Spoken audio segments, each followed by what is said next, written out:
Bienvenue à vous tous et à vous toutes ce soir. Encore un grand merci d'être parmi nous. Je suis très ému de vous recevoir ce soir pour ce cours exceptionnel, qui est un cours, je le pense, historique, de mon point de vue, car nous vivons des moments historiques et sachez-le, en Israël, nous en avons tous conscience.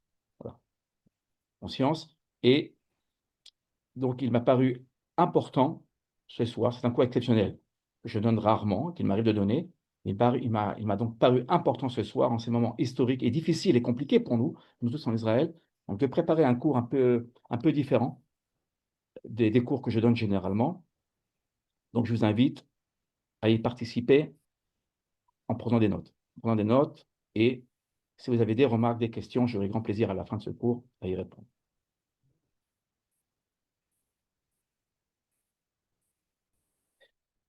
Depuis le 7 octobre 2023, nous avons pour habitude, lors de nos cours, de consacrer tous nos cours à la mémoire de toutes les victimes du 7 octobre.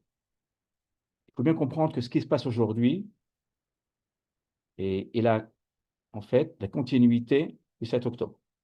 Israël n'aurait jamais attaqué, je le pense, l'Iran, en tout cas pas maintenant, en tout cas pas maintenant, si le 7 octobre n'avait pas eu lieu. Voilà. Donc, et nous serons aussi en prière pour tous les blessés et la libération des otages israéliens et étrangers qui sont encore entre les mains du Hamas. N'oublions pas que même si nous menons une guerre intensive contre l'Iran à l'heure actuelle, nous combattons aussi à Gaza. Voilà. Ça, c'était aussi important de le dire aussi également. Le titre de notre cours de ce soir, le titre « Le secret de la victoire d'Israël sur l'Iran ». Je vous ferai remarquer que la date, nous sommes le 17 juin 2025 et 22 Sivan 5785. Les dates hébraïques sont très importantes, vous le verrez dans un instant.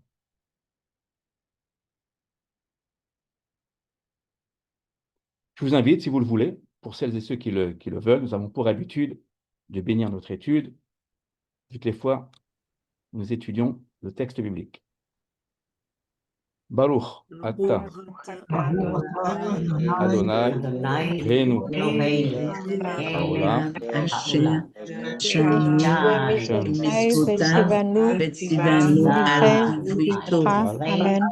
Amen. Amen. Amen. Amen. Béni soit Dieu Adonai, le Seigneur, qui nous a sanctifiés par tes commandements, et nous a donné l'étude des paroles de la Torah. Amen. Amen et Amen.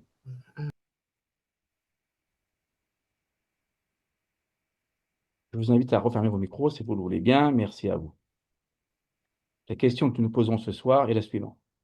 Quel peut être le secret de la victoire d'Israël sur l'Iran? C'est une question difficile, bien évidemment.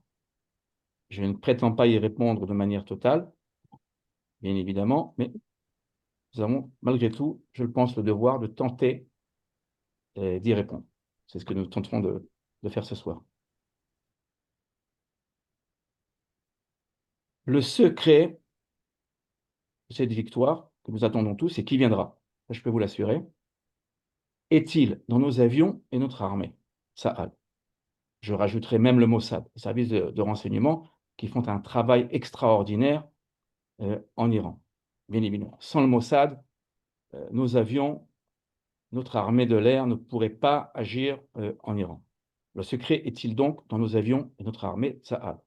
Alors, je vais vous le dire tout de suite, je ne le pense pas.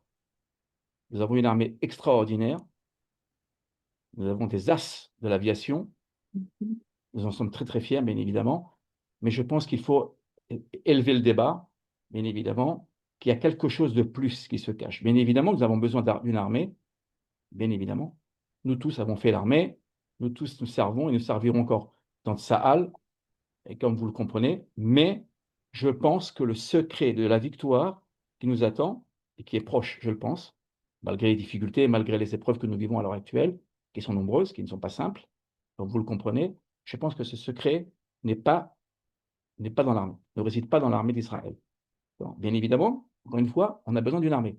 Mais je pense qu'on va devoir ce soir, ce qu'on va faire ce soir, on va dépasser justement toutes les géopolitiques, tous les commentaires que nous écoutons sur les plateaux de télévision, etc., etc. Nous allons essayer à travers le texte biblique, à travers la Torah, de trouver la réponse.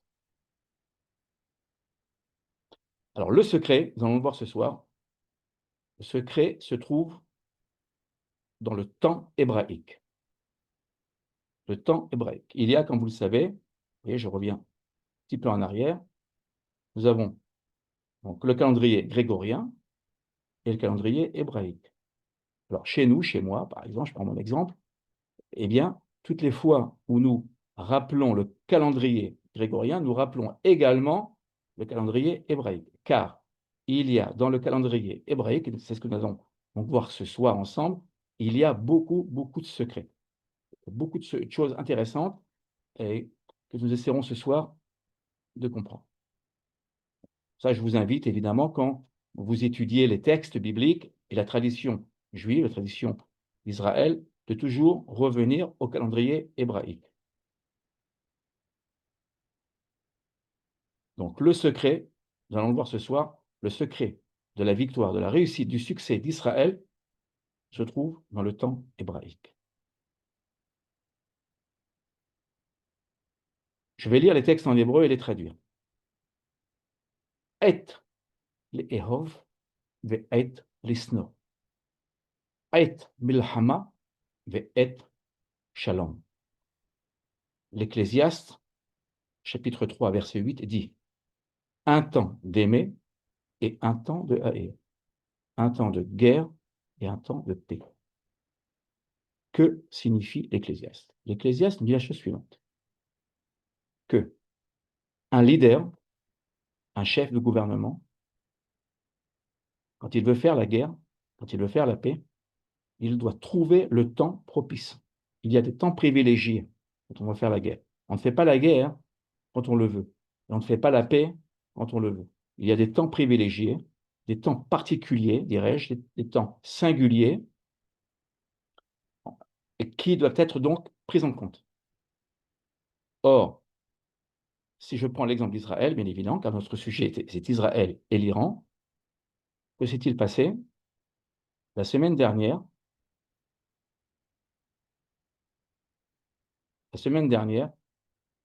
Israël a ouvert la guerre. Il a ouvert la guerre le 17 Sivan, 5785. Comme je viens de vous le dire, les dates sont très, très importantes. Si on veut comprendre toute l'histoire d'Israël, nous devons absolument revenir aux dates hébraïques.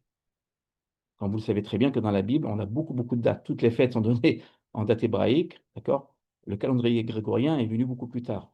Voilà. Alors, lorsqu'on veut comprendre l'histoire d'Israël, on doit forcément et nécessairement se reporter aux dates hébraïques.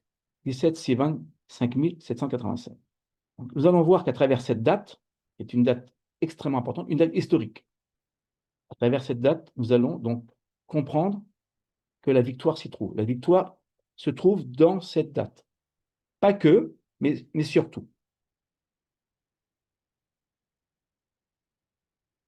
Si l'on prend le 17, le nombre 17, il équivaut, en hébreu, il équivaut à Tov. Tov qui veut dire bien. C'est un des premiers mots qui apparaît dans le livre de Béréchit, de la Genèse, en fait. Voilà. C'est le 33e mot. Le mot Tov, dans le livre de Béréchit, c'est le 33e mot. On pourra, si vous le voulez, revenir à la fin. Très bien. Ça, c'est le premier point. Donc, regardez bien. Donc, tout commence bien, si je puis dire. Notre leader, Benjamin Netanyahou, a décidé, de manière consciente ou inconsciente, je ne sais pas, que la guerre devait commencer le 17 Sivan, le 17. Donc déjà tort, ça commence bien. Exactement comme la création du monde. Ensuite, je rajouterai le mois de Sivan. Le mois de Sivan, c'est le 3e mois du calendrier hébraïque. Je vous ai mis l'image ici de Moshe, de Moïse, qui reçoit les 2 tables de l'Alliance le 6 Sivan. Ça veut dire quoi? Ça veut dire que nous sommes dans le mois du don de la Torah. Du don de la Torah, c'est-à-dire un mois particulier, un mois très très fort, un mois où nous sommes au pic de la sainteté. Voilà. Et ce qu'il faut savoir que même si là, on n'est plus le 6 Sivan, le 6 Sivan continue encore à influer, avoir un impact sur le reste du mois de Sivan. Voilà. Alors, très, très important. À propos, ce que j'aimerais vous dire d'ores et déjà, c'est que, je ne sais pas si vous vous en rappelez, et il y a quelques années de cela, c'était en 1981, le premier ministre israélien, Menachem Begin, avait décidé d'attaquer la centrale d'Ozirak, en Irak, construite par la France, d'ailleurs. Il avait décidé d'attaquer le 5 Sivan, la veille de Shavuot. Bon, est-ce que c'était conscient ou inconscient? Je n'en sais rien. Mais regardez bien, il y a un parallèle entre les deux offensives. Menachem Begin, le grand Menachem Begin, avait donc décidé, c'était le 7 juin 1981, si je ne me trompe pas, mais qui tombait le 5 Sivan, d'attaquer et donc de faire exploser la centrale nucléaire en Irak. Alors, bien évidemment, toutes les nations occidentales s'y étaient opposées, mais finalement, plus tard, elles viendront remercier Israël. Une victoire totale. C'était une victoire totale. Alors aujourd'hui, nous assistons à une guerre beaucoup plus compliquée, hein, parce que les avions de chasse israéliens et les soldats, nos soldats, notre armée se trouvent en Iran de manière, on peut dire, de manière permanente à l'heure actuelle. Voilà. Mais vous le voyez, le mois de Sivan, il est là, très très important. Et j'irai même beaucoup plus loin.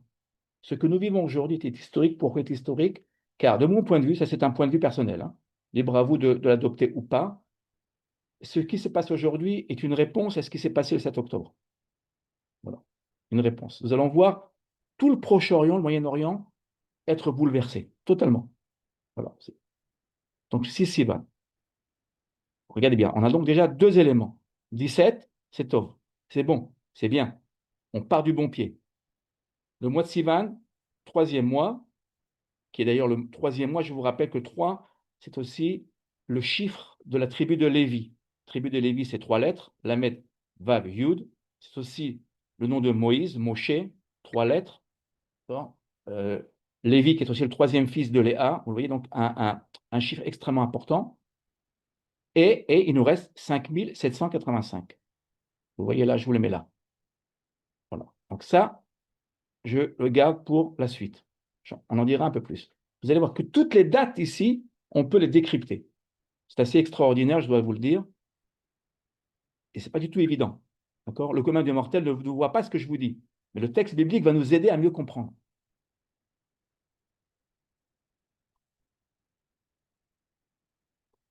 Après le 17 Sivan, c'était donc dans la nuit du jeudi au vendredi, je vais dire donc le 17 Sivan, puisque la journée commence le soir. On est bien d'accord. Nous arrivons au Shabbat, après le vendredi, Shabbat qui est donc le 18. 18 en hébreu, c'est Chai. Chai, c'est la vie.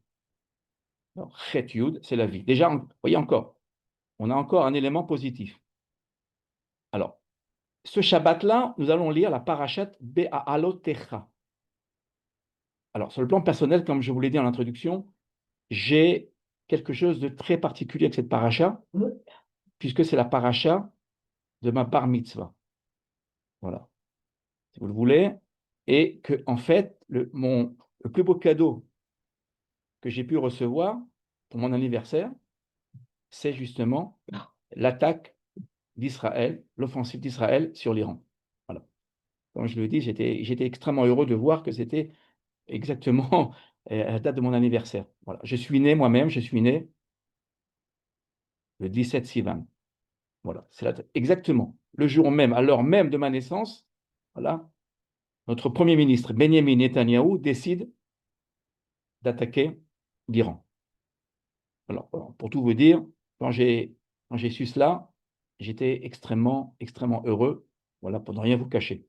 Voilà, donc ça correspond, vous voyez, donc euh, l'histoire générale s'inscrit j'allais dire, l'histoire personnelle, individuelle s'inscrit dans l'histoire générale d'Israël. Voilà. Donc, parachat Be'alotecha. Qu'y a-t-il de particulier dans cette paracha?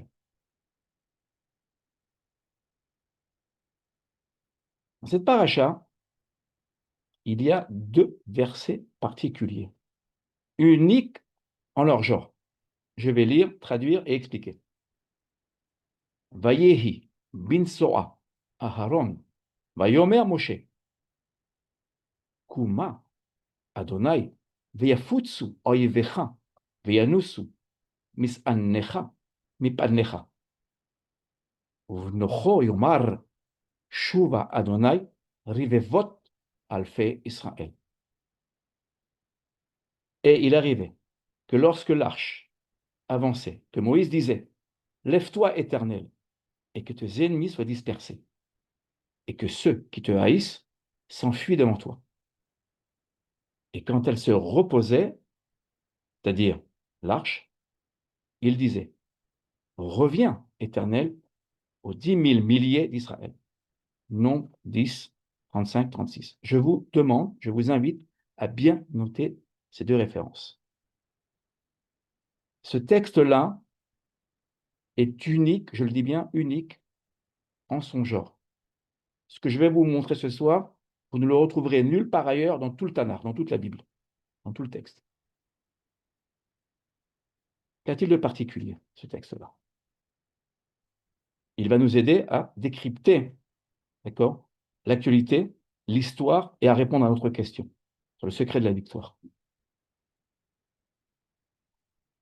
Tout d'abord, vous pouvez remarquer qu'il est encadré par deux lettres, deux noun. Ce sont deux noun, vous les voyez. Un qui se trouve au début du verset 35 et le deuxième qui vient fermer le verset 36. Ce sont deux versets que nous devons forcément et nécessairement prendre comme une entité. On ne peut pas les séparer. Ils sont inséparables, vous le voyez ici. Alors, nous pouvons dire qu'il s'agit de parenthèses. On peut le comprendre, d'accord? Vous voyez ici? De noun renversé, je dis bien renversé. Généralement, le noun, il ne s'écrit pas comme ça, il s'écrit comme ça, le noun. Je vais vous l'écrire. Je sais que pour la plupart d'entre vous, vous le savez. Pour ceux qui ne le savent pas, à nous, je vais vous l'écrire ici. Vous voyez, on l'écrit comme ça, je vous l'écris comme ça. Vous voyez? On l'écrit comme ça. Là, on l'a totalement renversé. Vous voyez ce qu'on a fait? On l'a écrit comme ça. On l'a totalement renversé. Pourquoi? Quel est le sens de cela? D'accord? Voilà. On va donc essayer de comprendre. D'ailleurs, vous remarquerez que, au niveau du sens littéral, sans entrer dans les détails du texte, que se passe-t-il lorsque l'arche avance, se met en marche? Que se passe-t-il? Les ennemis d'Israël tombent. D'accord? N'oubliez pas de relier notre étude, ce texte, à ce qui se passe aujourd'hui. Voilà. Et que se passait-il? Donc, les ennemis s'enfuyaient. Voilà. Ça, c'est une règle. Nous le verrons avec les Philistins, nous le verrons dans le livre de Samuel, et nous le verrons avec d'autres ennemis d'Israël. Je n'entrerai pas dans le détail ce soir, ce serait trop long, mais toutes les fois où l'arche se mettait en marche, vous savez très bien que dans le désert, pendant 40 ans, les fils d'Israël, les Hébreux, donc, étaient en marche avec le tabernacle, la tente du rendez-vous, et toutes les fois où l'arche était donc portée par les Lévites sur leurs épaules, eh bien, les ennemis, nos ennemis, ne pouvaient pas, avoir prise sur nous. Ils ont tenté, parfois nous avons échoué, certes, pour différentes raisons, parce que nous n'avions pas suivi la volonté de l'Éternel, mais en règle générale, l'arche donnait la victoire à Israël. Et lorsque l'arche, en fait, se reposait, s'arrêtait, l'Éternel, la Shrina, la présence divine, en fait, regagnait si je puis dire, le camp totalement, bien qu'elle ne l'ait jamais quitté, bien évidemment, et là, il y avait une forme de repos. Voilà, les fils d'Israël se reposaient avec la présence divine. Ça, c'est le sens littéral du texte. Nous allons essayer d'aller un petit peu plus loin. Nous allons essayer de comprendre quelle est la signification de ces deux noms qui sont renversés. Voilà. C'est ce qu'on appelle parashat Anunim. D'accord? C'est une part. On va essayer d'expliquer. Les sages ont enseigné. Alors, ce texte-là, je ne vous ai pas donné le texte en hébreu. Ceux qui le voudraient, il n'y a pas de problème. Vous m'écrivez et je vous enverrai l'original en hébreu. Ce texte que je vais vous lire est tiré du Talmud de Babylone, traité Shabbat. 196b. 196b. Non, il doit y avoir une erreur ici. Et je vais vous retrouver la référence exacte. 115. 115.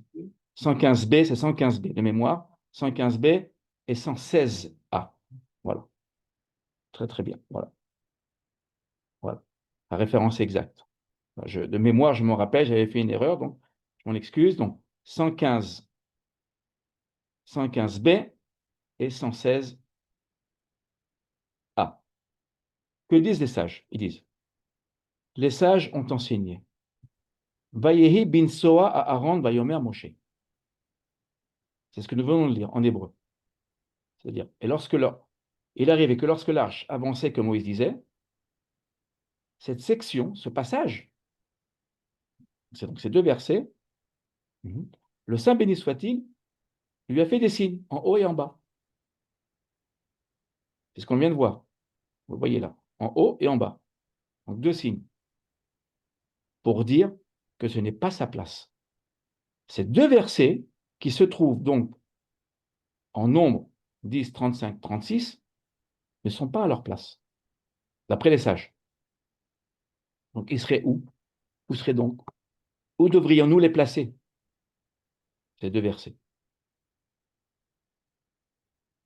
On devrait logiquement les placer ou bien dans le livre des nombres, on reste dans le livre des nombres. Nombre 1, 51, ou nombre 2, 17. Que ce soit avant le verset 51, d'accord, ou après, peu importe, dans le contexte. Donc, ces deux versets devraient être au moins dans le chapitre 1, si vous le voulez. Alors, pourquoi j'ai mis que 51 ici et pourquoi j'ai marqué nombre 2, 17? Parce que si vous regardez les versets, eh bien, vous retrouverez le verbe minsoa, voyager, se déplacer. Il y a donc une cohérence, si vous le voulez, au niveau du sens du texte. D'accord? L'arche, en fait, cette histoire d'arche qui se déplace ici, dans le nombre 10, n'a pas sa place.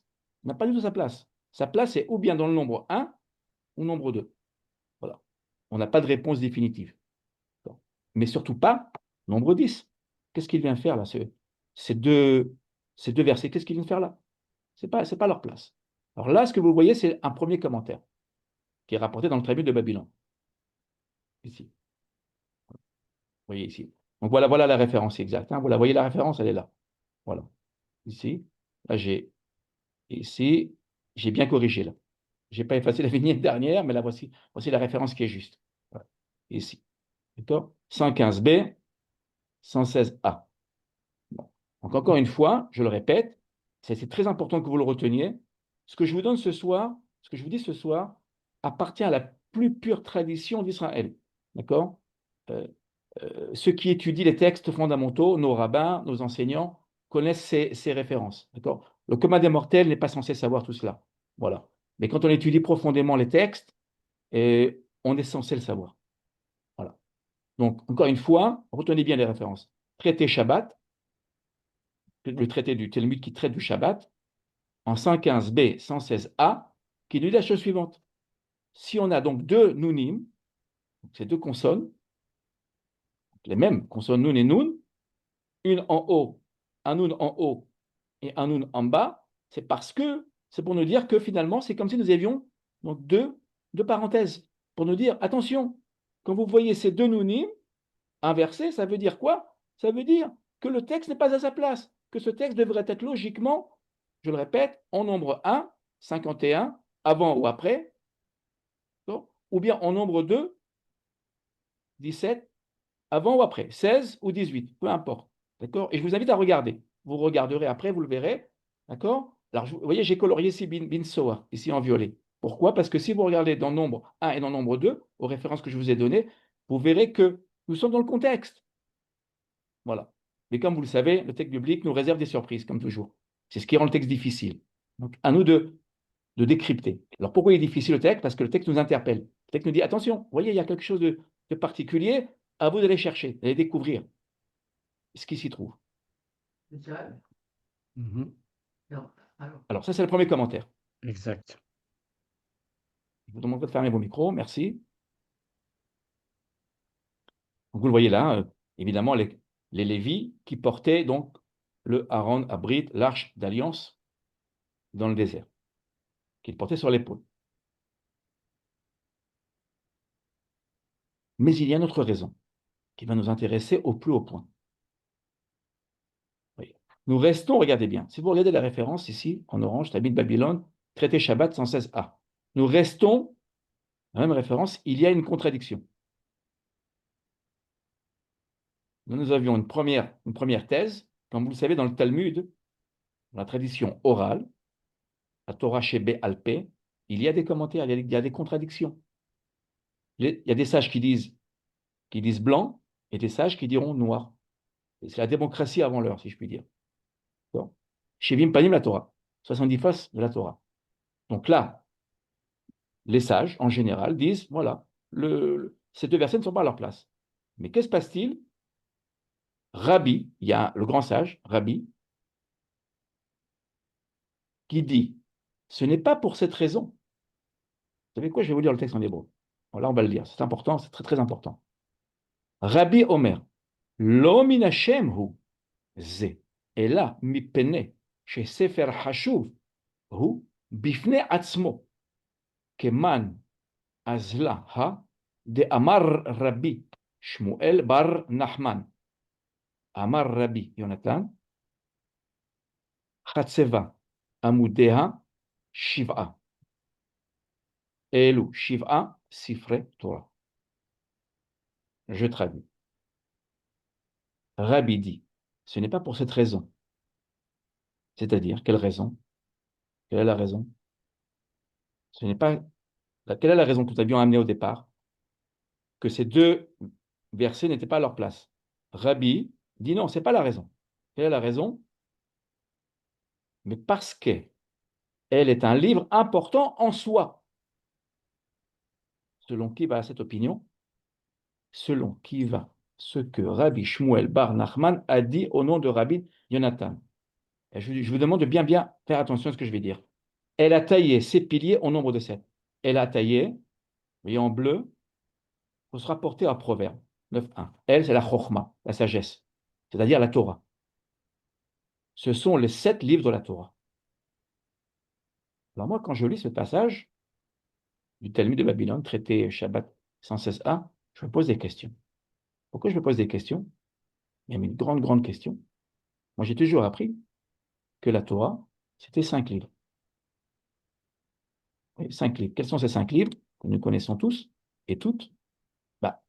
Genèse, premier livre. Exode, Bereshit, premier livre. Genèse, deuxième livre. Exode, Shemot. Troisième livre, Vaïkra, Lévitique. Quatrième livre, Bemidbar, Nombre. Et cinquième livre, bien évidemment, Deutéronome. Ça, nous le connaissons tous. Or, regardez bien, le grand chidouche, la grande nouveauté de Rabbi, qu'est-ce qu'il nous dit, Rabbi? Il dit, attention, non. Le texte est à sa place. Il s'oppose à l'ensemble, tenez-vous bien, il s'oppose à l'ensemble de tous les sages. Il ne va pas dans le sens du consensus. Que dit-il? Il dit, non, il dit, le texte est à sa place. Ces deux versets sont à leur place. Alors pourquoi avoir deux nounim? Pourquoi avoir deux consonnes? Ces deux consonnes renversées? Pourquoi? Bon, pour nous dire, attention, il y a quelque chose qui s'y cache. Il nous dit en fait qu'il n'y a pas, non pas 5 livres de la Torah, mais 7 livres de la Torah. 7. Quels sont ces livres? On va reprendre. Genèse, c'est le premier. Bereshit. Deuxième, Exode, Shemot. Troisième, Lévitique. Et puis là, regardez ce qui se passe. On va s'arrêter à Nombre. Alors, bien évidemment, je vous ai fait un résumé de cette réflexion, méditation du Talmud. On arrive au livre des Nombres. Et que se passe-t-il? Le livre des Nombres, on va le diviser en 3 parties. C'est-à-dire, de Nombre 1, chapitre 1, verset 1, jusqu'au chapitre 10, verset 34. Et puis là, regardez ce qui se passe. Tout d'un coup, nous retrouvons nos deux versets, en fait, à savoir Nombre 10, 35 et 36, qu'on appelle la parachète anonyme. Nounoun, vous les voyez, vous les reconnaissez ici. Ce serait donc le cinquième livre. Après quoi, bien évidemment, nous continuons. Nombre 11, 1 jusqu'à 33, 56. Et nous finissons le livre des nombres. Ce serait donc la 6e partie. Et nous finissons, bien évidemment, par Deutéronome, qui est donc la 7e partie.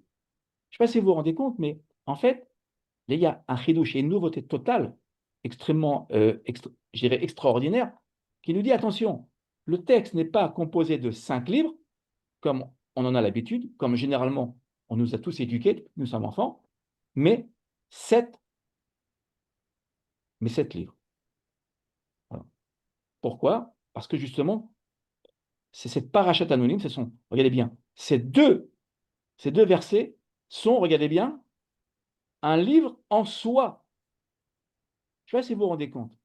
On a donc un livre de la Torah, un livre entier, à part entière, qui renferme 2 versets. Non pas 50 versets, non pas 100 versets, d'accord, mais 2 versets. 2 versets. Les 2 versets, ces 2 versets constituent à eux seuls un livre. Et un livre important. Sefer Chashuv, très important. Car, pourquoi il dit important? Quand on trouve important, ça veut dire qu'il y a un secret qui s'y cache, il y a quelque chose qui s'y cache. Alors, notre travail à nous, une fois qu'on a fait ça, on ne va pas s'arrêter là. On va essayer d'aller beaucoup plus loin. De comprendre quel est ce secret. On veut comprendre, vous voyez?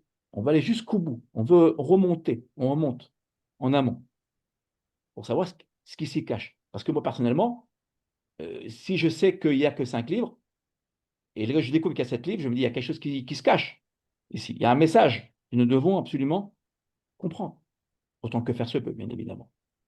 Donc, c'est ce qu'on va essayer de faire. Voilà. Alors, je vous ferai remarquer une chose, j'en profite. Vous voyez ce que je viens de faire? J'ai repris la date de 5785. Vous voyez? Le 5 que vous voyez là, le 5000, d'accord, on le tire du nombre, donc 10, 35, 36. Vous pouvez le tirer d'ici ou bien de Deutéronome, des 5 livres de la Torah. N'oubliez pas qu'on est en Sivan, le mois de la Torah. Donc tout tient sur la Torah. Donc le 5, c'est les 5 livres de la Torah. Et même si on se reporte à notre thèse des 7 livres, il n'y a aucun problème à se reporter au nombre 10, 35, 36, qui forme à lui seul un livre, qui serait donc le 5e livre, si on part du principe qu'il y a 7 livres. Voilà. Et donc, évidemment, 7, parce qu'on a donc 7 livres.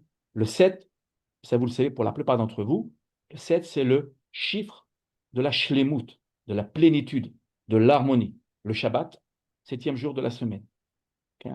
Nous avons le mariage, quand nous nous marions, les 7 bénédictions du mariage. C'est le chiffre de l'alliance divine, ici. Vous voyez donc, regardez, les dates sont importantes, ici, et elles sont extrêmement positives. Il y a ce qu'on appelle ici des énergies positives, et il y a ici une intensité lumineuse dans ces dates, vous le voyez, ici. Alors, qu'est-ce qu'il nous reste, évidemment? Il nous reste 85. Patience, vous allez le voir, des choses extraordinaires qui se cachent dans le texte, hein, ici. Ce 85-là, il est très, très important. Nous allons le voir aussi.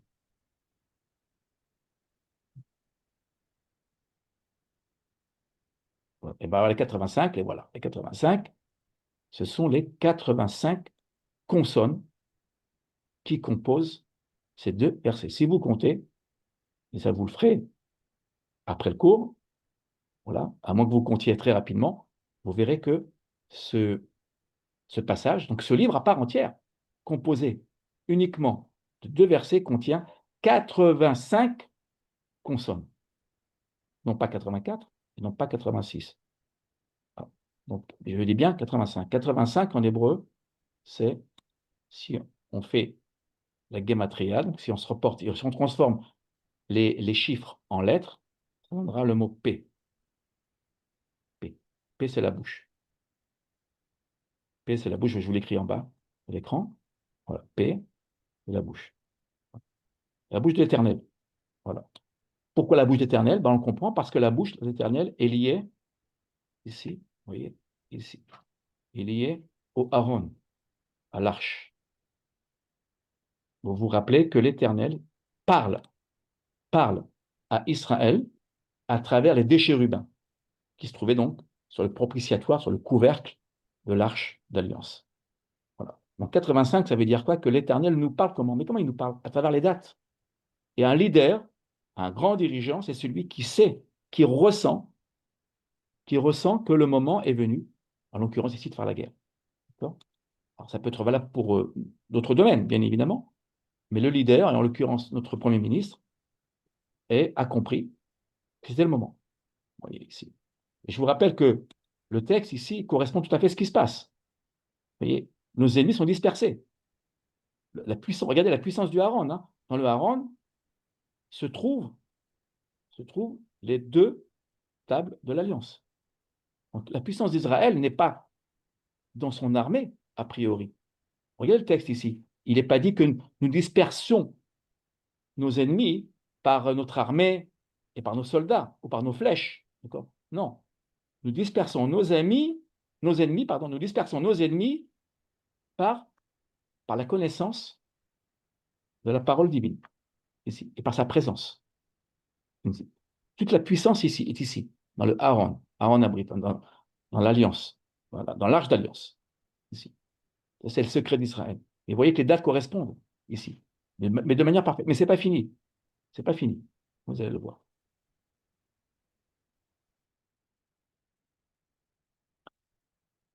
Donc deux nouns. Nous avons donc deux nouns. Un qui est placé devant le verset 35, ce qu'on appelle le noun d'en haut, et nous avons le noun d'en bas. Alors, le noun d'en haut, et nous allons le voir, je vais vous le prouver tout de suite, le noun d'en haut, qui se trouve donc là, regardez bien, qui se trouve ici. Vous le voyez là, au verset. Ce noun-là nous renvoie à l'élévation d'Israël. Israël, sur le plan spirituel, est à un très très haut niveau. Très très haut niveau. Le plan spirituel. Le deuxième noun, excusez-moi, le deuxième noun qui est ici, donc, à la fin du verset 36, reflète la chute d'Israël. Je vous ai donné les références. Alors, pour vous aider dans votre étude, lorsque vous reprendrez cette étude, je vous ai préparé ceci. Alors, on ne va pas tout lire, bien évidemment. C'est pour vous montrer, pour vous prouver que le sens de ces deux consonnes nun, en fait, l'élévation. Alors, regardez bien. Si on prend, je reviens ici aux références. Si on prend nombre 1, regardez bien ce que j'ai fait ici. J'ai pris nombre 1 jusqu'à 10, 34, donc avant les deux versets qui forment un livre à part entière. Que se passe-t-il si on fait le résumé donc, de cette première partie? On n'y découvre que des bonnes choses. Et le recensement du peuple, l'organisation du campement, les rôles, le rôle des Lévites, même les rôles, parce qu'ils ont beaucoup de rôles. Il y avait 3 familles de Lévites, comme vous le savez, les prescriptions de pureté de culte et la guidance divine. Tout est bon. On est ici sur un pic de Kedusha, de sainteté. Tout se passe très, très, très bien. On avance, on est unis autour de l'arche. L'arche est au centre. On avance avec l'arche, et autour, il y avait donc le campement et les différentes tribus. Voilà. En fait.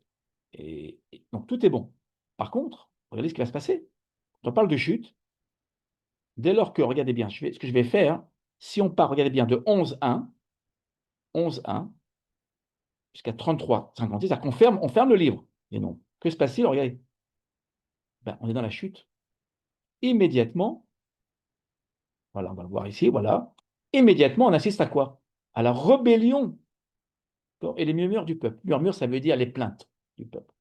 Alors, je vous laisserai évidemment lire après, d'accord? Je vous enverrai le document. Mais si vous regardez le texte, ça se passe très très mal en réalité. Pourtant, tout se passe bien. Tout se passe bien, et on assiste à quoi? Alors, tout se passe très bien. Non, les Hébreux ne sont pas contents. Ils ne sont jamais satisfaits. Ils veulent manger de la viande alors qu'ils ont déjà des moutons. Ils ont des moutons et des chèvres. Non, ils veulent encore plus. Voilà. Ils se plaignent tout le temps. Ils veulent de la viande. Voilà, ici. la même manière ici. On verra, on assistera à la désobéissance d'Israël. Oui, ici, et aux faiblesses d'Israël.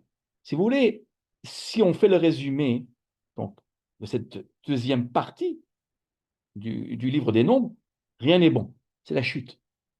Vous comprenez? Or, que se passe-t-il? Regardez bien ce qui se passe là. Je voudrais qu'on revienne ici. Si on reprend ce passage, regardez ce que je vais faire. Voilà, je vais faire ceci. Voilà, vous voyez ce cadre, ce rectangle, pour être précis. Il vient s'interposer entre l'élévation et la chute. Et pourquoi? Et ça, on va l'apprendre. On va voir ce qui se passe. On va essayer de comprendre ici. Vous voyez? Ça veut dire qu'en fait, si on suit donc Rabbi, non pas les sages, on suit Rabbi. Moi, je suis Rabbi. 7 livres. Ça veut dire que ce passage est un passage tampon. Les sages, quand le texte a été écrit, il y a eu ce qu'on appelle le canon biblique. Donc, il est fort probable que ce passage, en fait, ait été introduit à cet endroit-là de manière consciente. Pourquoi? Pour ne pas passer de l'élévation à la chute directement. Il faut absolument qu'on ait un passage tampon. Et ce passage est un passage, on va le dire, je vais vous le dire tout de suite, un passage positif. D'accord? Voilà. Qui prépare l'avenir. Voilà. On ne veut jamais, ça c'est, on va dire, ce qu'on retrouve dans le texte biblique, on ne veut jamais passer d'un état très haut, positif, de sainteté extrême, d'élévation suprême, sublime, dirais-je, à un état de chute. C'est pas bon. C'est jamais très bon. Bon. Alors, que se passe-t-il?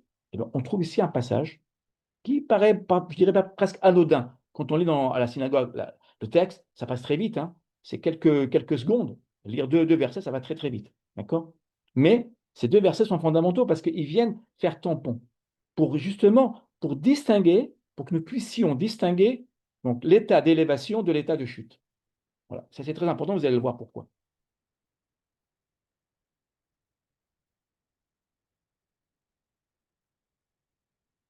Donc ça, je vous l'enverrai, d'accord? Je vous enverrai tout cela, je vous enverrai le document, donc vous pourrez comparer, reprendre les références. Je vous ai simplement ici fait un résumé pour que vous puissiez donc, et comment dire, visualiser justement cet état d'élévation, cet état de chute.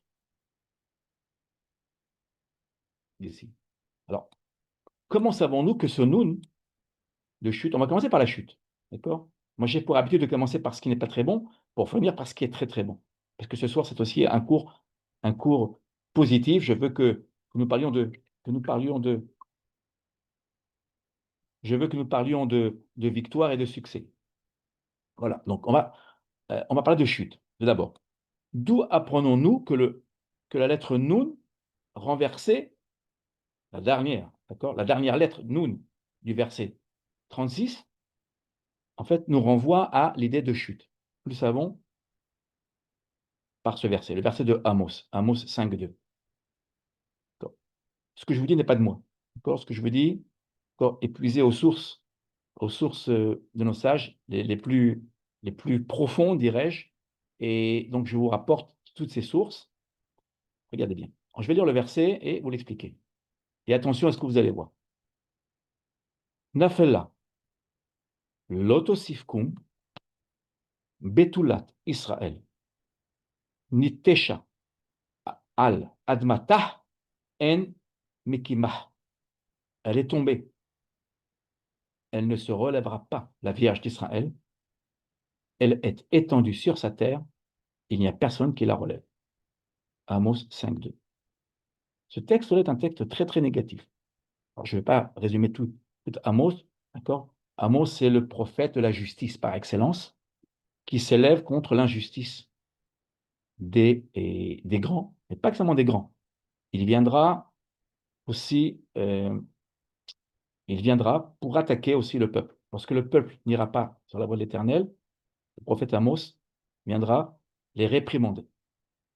Amos, comme tous les prophètes, n'a de compte à rendre à personne, ni au roi, ni aux juges, ni aux Kohanim, ni au peuple. C'est la raison pour laquelle tous les prophètes, comme vous le savez, sont haïs. Bon, Amos ne fait pas exception à la règle, il est aussi haï. Et en fait, là, que se passe-t-il? Il parle du peuple. Il parle du peuple. Le peuple n'a pas agi de manière droite.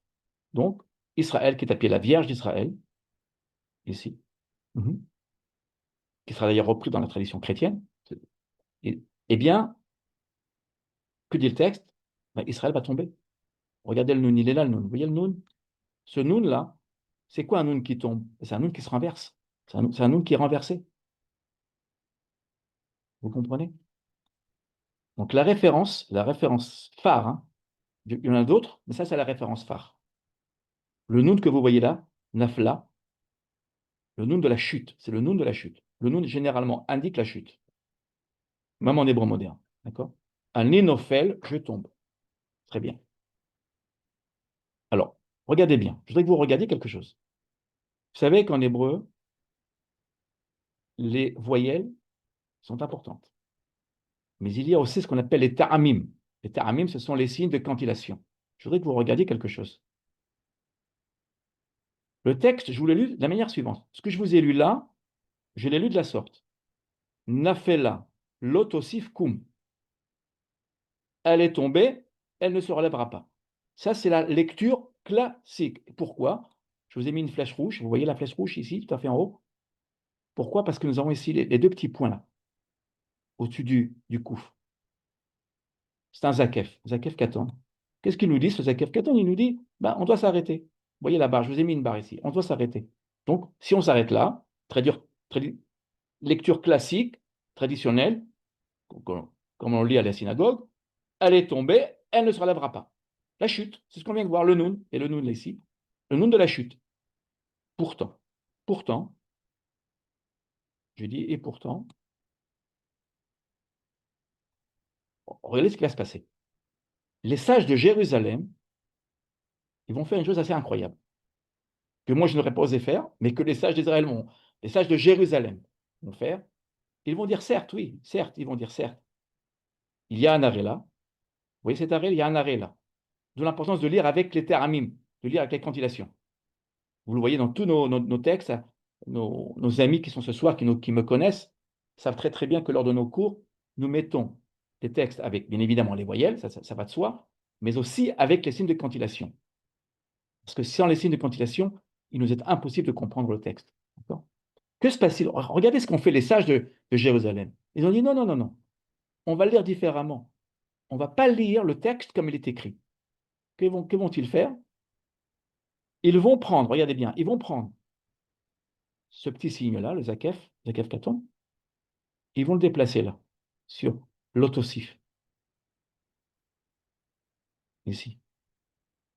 Voilà. Et ça va donner quoi? Regardez ce que ça va donner.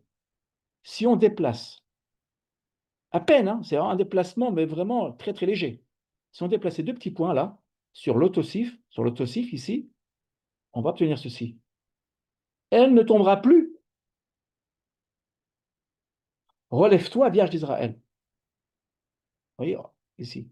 Regardez la coupure. Vous voyez la coupure? Regardez bien. Au début, la coupure était après Koum. Après, elle ne se relèvera pas, d'après la lecture classique. Mais que se passe-t-il? En déplaçant ces deux petits points, on change totalement le sens du verset. Ça voudrait dire donc Nafla lotosif, c'est ce que nous avons là. J'ai coupé là. Vous voyez, j'ai coupé là. Elle ne tombera plus. Et évidemment, donc, on redémarre sur Koum.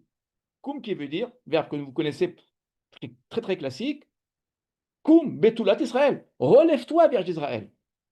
Ça veut dire quoi? Ça veut dire que regardez bien, ça veut dire que le Noun de la chute, que nous avions ici en rouge, hein, comme vous voyez du rouge chez moi, c'est que généralement, c'est pas très bon. D'accord? Eh bien, que se passe-t-il? Ce rouge, c'est-à-dire cette chute, se transforme en, regardez bien, en élévation. Ici. Ça veut dire qu'en fait, ça veut dire quoi?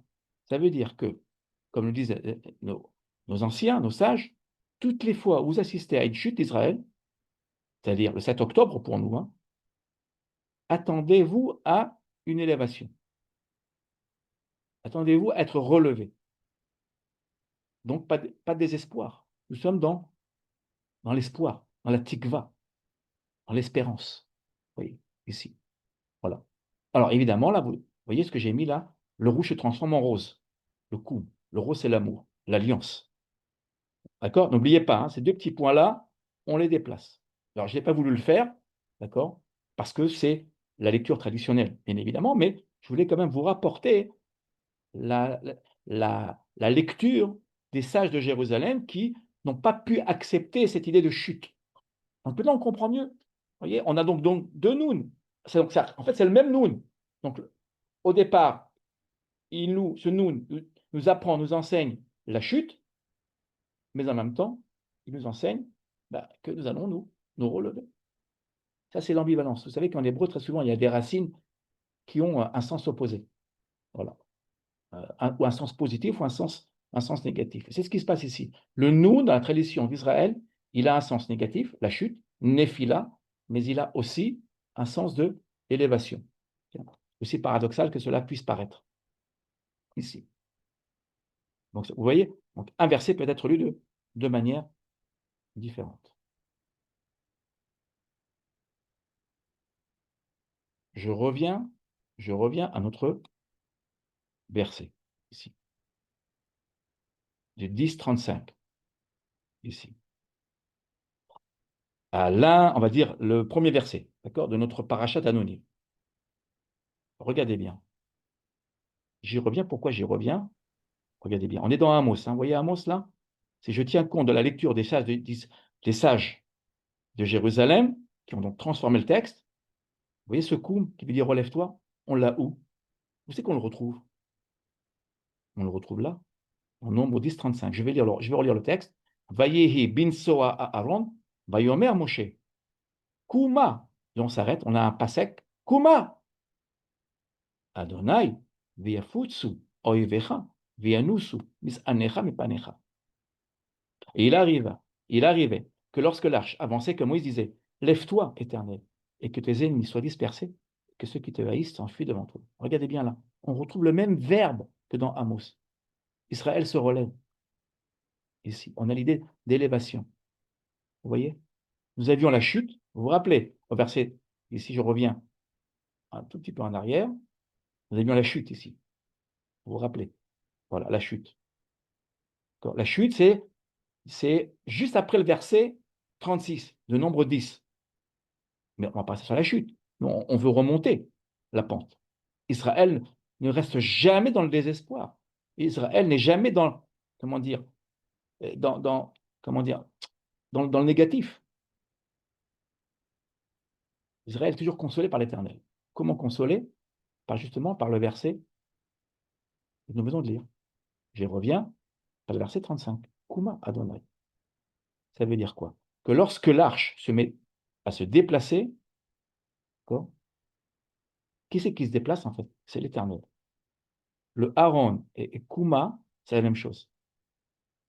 C'est-à-dire l'arche d'alliance et l'Éternel, j'aurais même pu colorier ici l'Éternel, si vous voulez, ici, c'est la même chose. Quand l'arche se déplace, pourquoi il se déplace? Pour sauver Israël d'une destruction totale, comme nous le voyons à l'heure actuelle. C'est-à-dire qu'en fait, que l'intuition qui a été donnée à notre leader, même à nos leaders, on peut le dire, elle vient d'où? Elle vient de l'Éternel, ici. D'accord? Voilà. Alors, bien évidemment, Moshe, qu'est-ce qu'il dit Moshe? Qu'est-ce qu'il dit Moshe? Il a besoin de l'aide de l'Éternel. Il dit Kouma. C'est-à-dire que quand on va à la guerre, on ne va pas à la guerre qu'avec des avions et des tanks et le Mossad. On y va avec l'arche. On y va avec la Torah. C'est elle qui va nous aider. Mais attention, il faut y aller au bon moment. Vous vous rappelez ce qu'a dit l'Ecclésiaste. Un temps pour la guerre et un temps pour la paix. Si on se trompe de timing, je puis dire, on risque de faire fausse route. Donc, toute l'intelligence du leader, c'est d'être attaché à la Torah, car la Torah va lui donner cette inspiration. Alors ça, j'y crois très très fortement. D'accord? Ça, j'y crois très très fortement, et je vous le montrerai après, tout à l'heure. Voilà. Donc, vous voyez, regardez bien.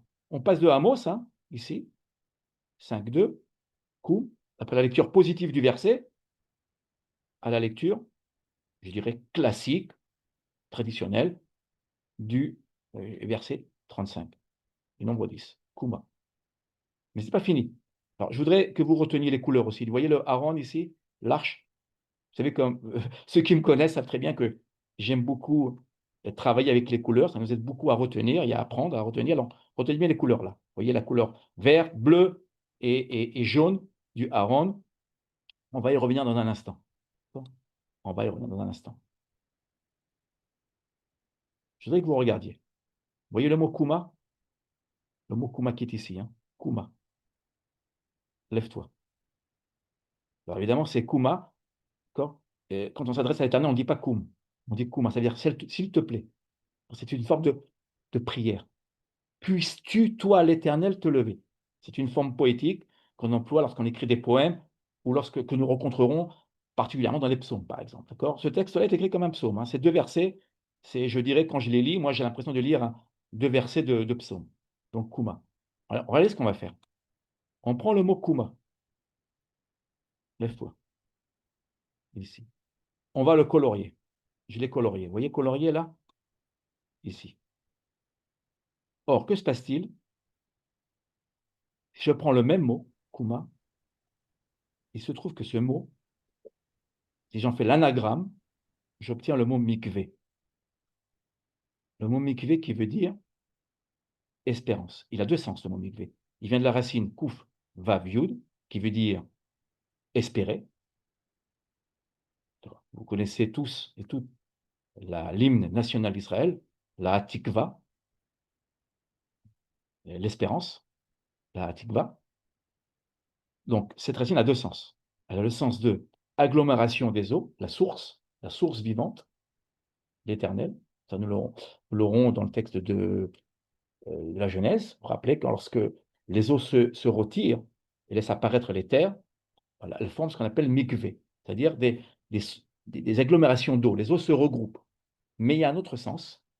Le même mot, hein, il a un autre sens qui veut dire espérance. Je vais donc lire ce verset de Jérémie 14, 8. Mikvé Israël, Moshio be'et Sarah. Lama tihiye keger ba'aretz uch oreach nata lalun. Espérance d'Israël, son sauveur au temps de l'adversité. Pourquoi seras-tu un étranger au pays comme un voyageur qui s'y dirige pour passer la nuit? Alors, ce qui nous intéresse, nous, c'est le début du verset. Espérance d'Israël, son sauveur au temps de l'adversité. Regardez bien là, ici. Espérance d'Israël, c'est l'Éternel. C'est l'un des noms de l'Éternel. Je vous rappelle, regardez bien, on va revenir ici. On revient à notre texte. Kuma, vous voyez Kuma? C'est l'équivalent de Mikvé. Si on inverse les lettres, c'est Mikvé. Espérance. Et Adonai, ben, il a un autre nom dans la Bible. Chez Jérémie, il a un autre nom. Il s'appelle Mikvé Israël. L'espérance d'Israël. Certains diront la source d'eau vivante d'Israël, si vous le voulez. D'accord? Moi, je préfère plutôt l'espérance. Voilà, l'espérance d'Israël. Sans l'Éternel, on ne va nulle part. Et certainement pas à la guerre. Bon. Voilà. Toutes les guerres dans la Bible sont toutes des guerres, je dirais, saintes. Parce que s'attaquer à Israël, c'est s'attaquer à l'Éternel. La guerre, vous savez, la guerre de l'Iran contre Israël, ce n'est pas une guerre territoriale. C'est une guerre de civilisation. C'est une guerre biblique. Et ça, je pense qu'aujourd'hui, en Israël, tout le monde le reconnaît. Vous savez qu'aujourd'hui, en Israël, tout le monde est uni. Hein. Tous les partis politiques, tout Israël, tout le monde est réuni, est uni. Il y a une cohésion sociale extrêmement forte parce que tout le monde a pris conscience du danger de l'Iran. Il y a un danger existentiel. Donc l'Éternel est ici. Regardez bien, il est notre sauveur en temps de l'adversité. Ici.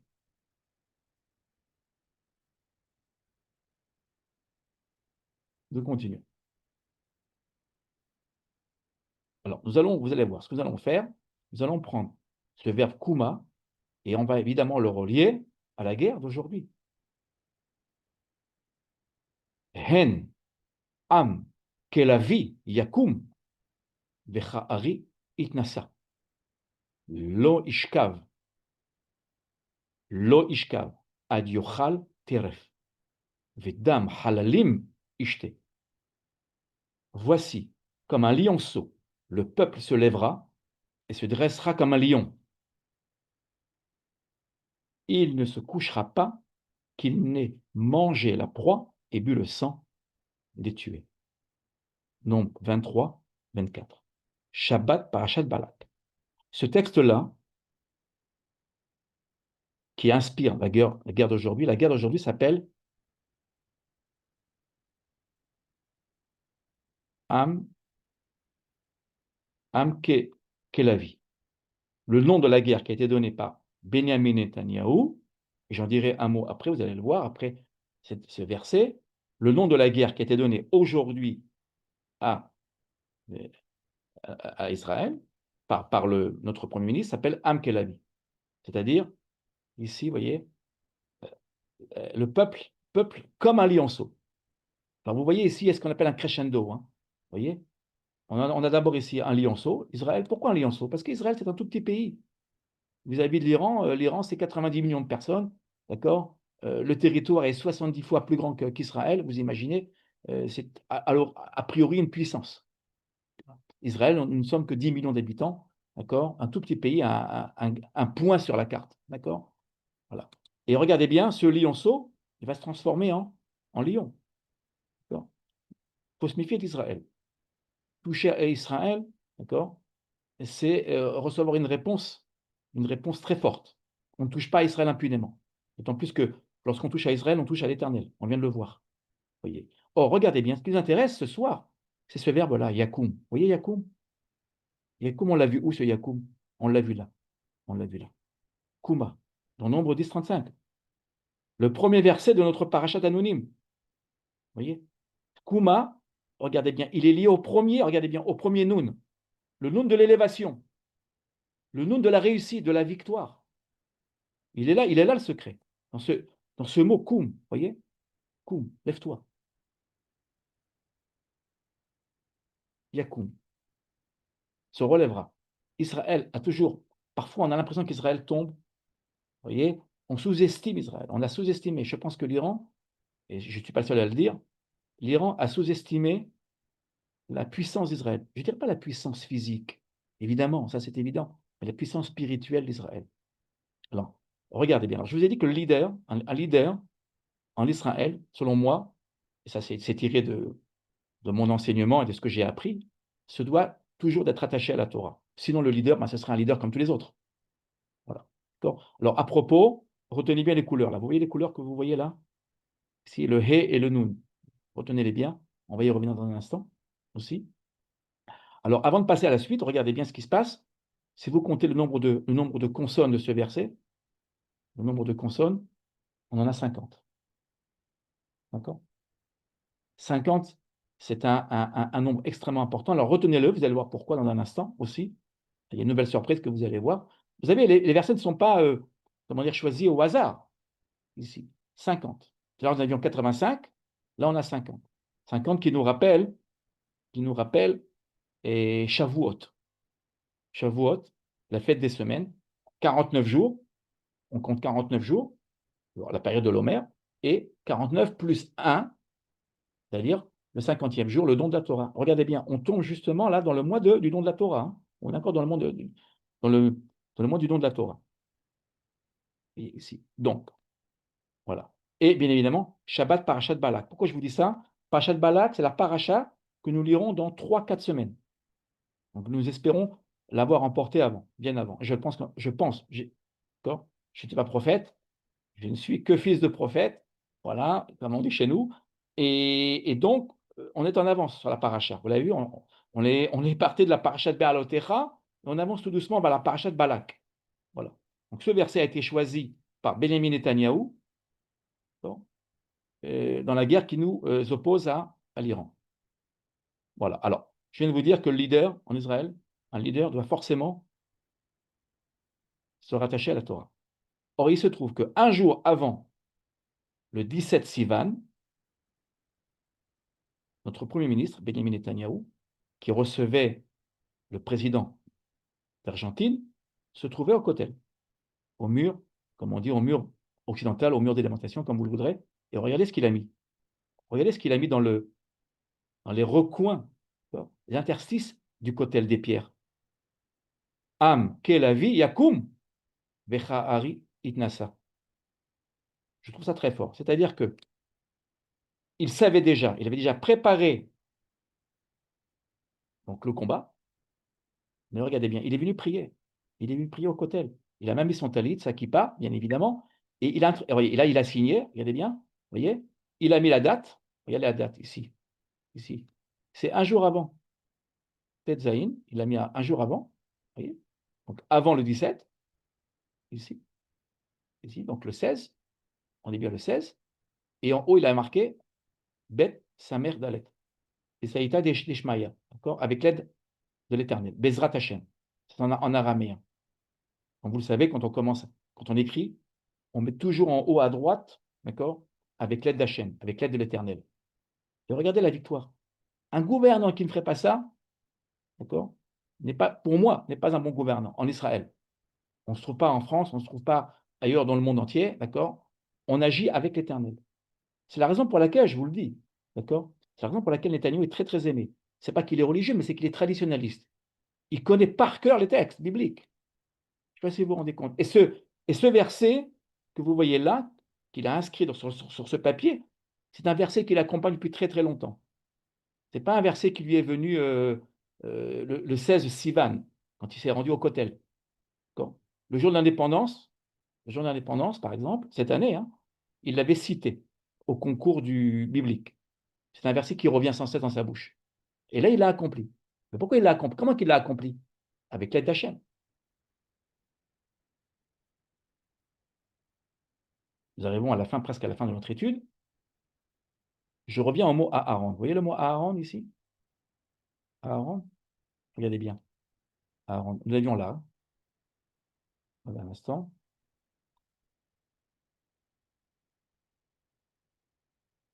OK. Un instant, je vais revenir ici. Voilà. Vous voyez le mot Aaron? Nombre 10-35. J'ai repris le mot Aaron, l'arche, le mot arche. Regardez bien. Quelque chose d'assez extraordinaire, je dois vous l'avouer, de mon point de vue. On va y arriver. Regardez bien. Si on prend le mot Aaron et qu'on le décortique, on obtient O, Anoun, la lumière de la lettre Noun, qui équivaut à 50. Nous le savons maintenant. D'accord? 50, c'est quoi 50? On vient de le voir. Il est où 50? Il est là aussi, dans ce verset. Tout se tient, regardez bien. Vous voyez? Ici. Le verset, donc, des nombres 23, 24, est à rattacher au verset nombre 10, 35. Alors qu'à première vue, on ne se rend pas compte de ça. On ne se rend pas compte. Vous voyez? Mais tout est lié. Alors, quel est le sens de cela?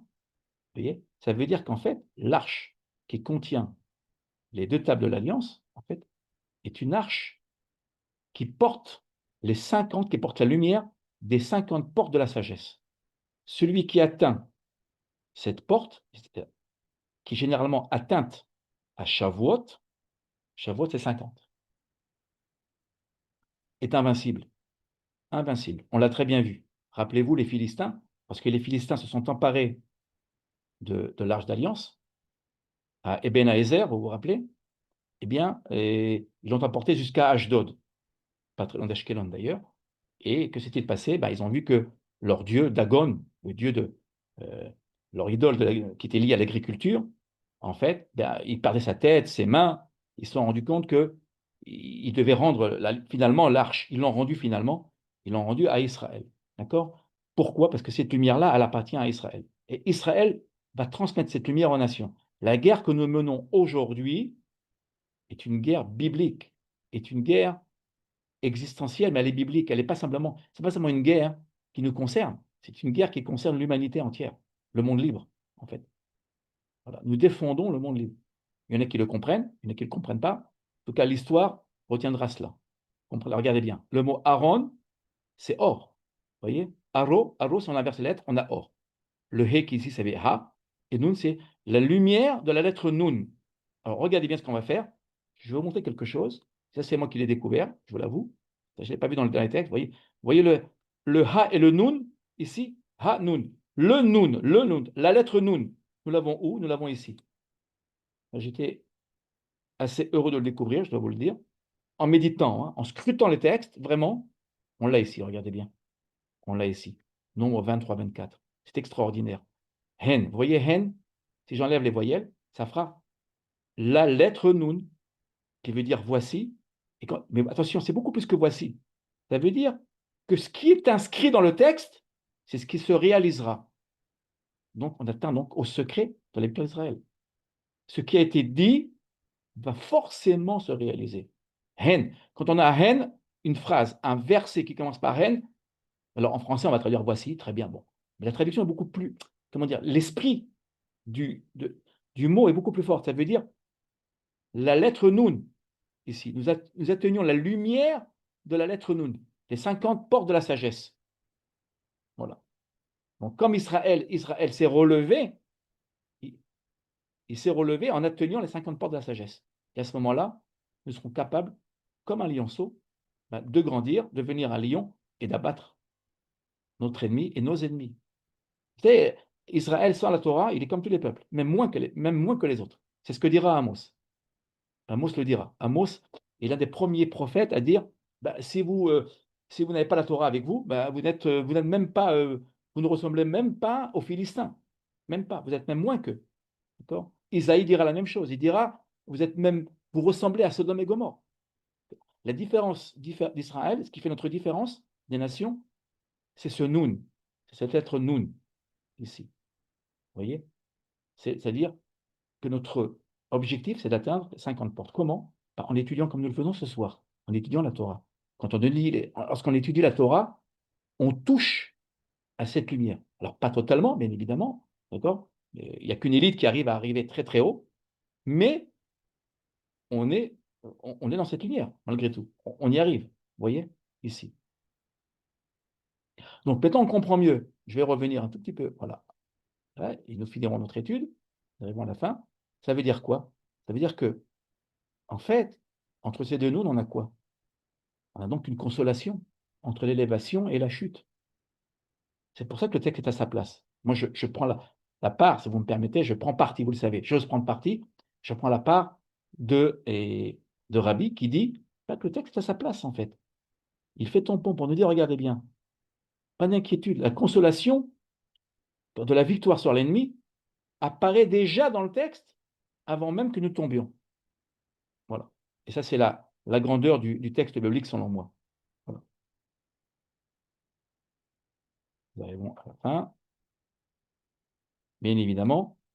Donc, Am Kelavi. Alors, ce que vous voyez à droite, c'est l'image qui a été choisie par l'armée d'Israël pour symboliser la guerre, qui est la nôtre.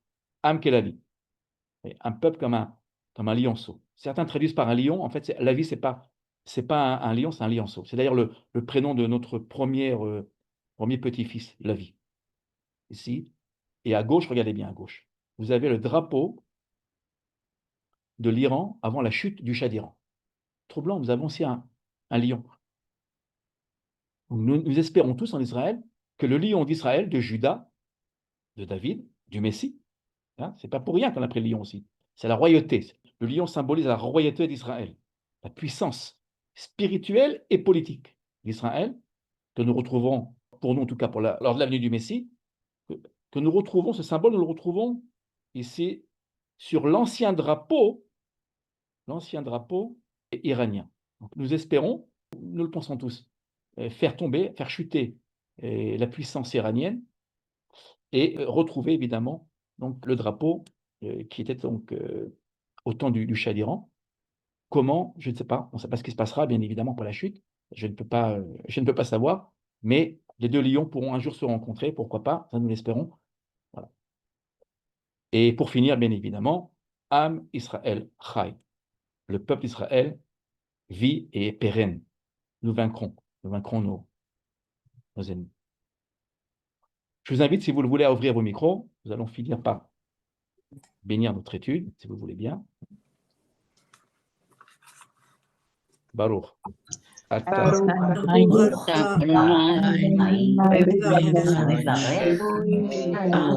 Shalom.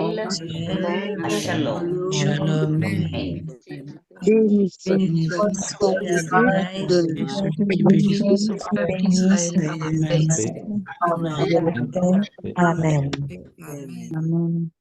Merci vraiment infiniment à vous tous. Vraiment, je tenais à vous remercier vraiment de tout cœur d'avoir participé à notre étude. À bientôt. Merci infiniment. Portez-vous bien. Prenez soin de vous et que la lumière soit sur vous tous. Voilà. Mais vous aussi, Amen. prenez bien soin de vous, hein. Aïe. Merci. Shalom. Merci. Amen. Amen. Am Israël Merci. Chai. Am Israël Chai. Israël. Amen. Amen. Bonne nouvelle. Besorot. Toda rabba. Merci. Tודה. Soyez abondamment bénis. Toda rabba. Ah, Vous aussi, D'accord, vous Haïm. aussi. Merci. Plaisir. au revoir. Shalom, Christian. Ça va. Plaisir. Allez, à bientôt. Et le deux Je vais pasteurs. tâcher bientôt. À bientôt. le dernier train, je ne vais pas le louper. J'arrive. Ok. Allez, bye. Bye.